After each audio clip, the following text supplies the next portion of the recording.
Самит беше одлична можност да дискутираме за напредокот на нашата соработка и иднината на Јадранската повелба.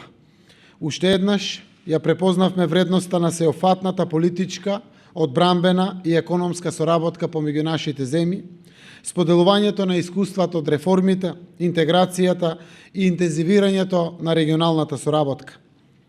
Продолжуваме да се водиме од вербата дека евроатлантските интеграции на регионот, базирани на солидарност и демократски вредности, се неопходни за долгорочната стабилност на регионот и на целиот континент.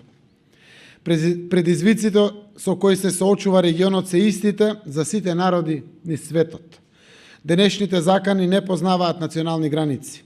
Не е само идеализмот она што ги води народите од регионот да се поврзат со останатите европјани. И не е идеализам кога бараме да споделуваме обврски во контекст на НАТО.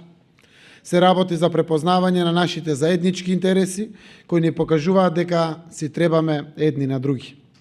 Сите членки на повелбата треба да ја користат можноста самостојно и заеднички да го држат оваа прашање високо на агендата за алијансата.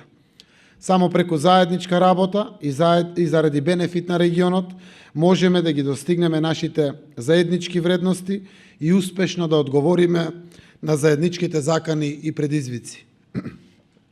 Конечно, нашите граѓани разбираат дека градењето на силна демократија, почит за човековите права, добро управување, работни места и образование, како и кохезивните општества кои знаат да одговорат на предизвиците, се исто така стратешка инвестиција. Последно, но не помалку важно, овие заложби можеме да ги оствариме со силна поддршка од страна на САД и ние сме особено благодарни за тоа. Почитувани представници на медиумите, Република Македонија стабилно и енергично чекори напред. Владата на Република Македонија, со поддршка од граѓаните и од нашите меѓународни партнери, го трасира патот на нашата држава кон НАТО. Убедени дека Република Македонија ги заслужува евроатлантските перспективи, храбро влеговме во реформските процеси, се отворивме за интензивна соработка со соседите, покажавме одговорност кон меѓународната заедница дека сакаме и можеме да придонесуваме во колективните процеси за стабилен и безбеден свет.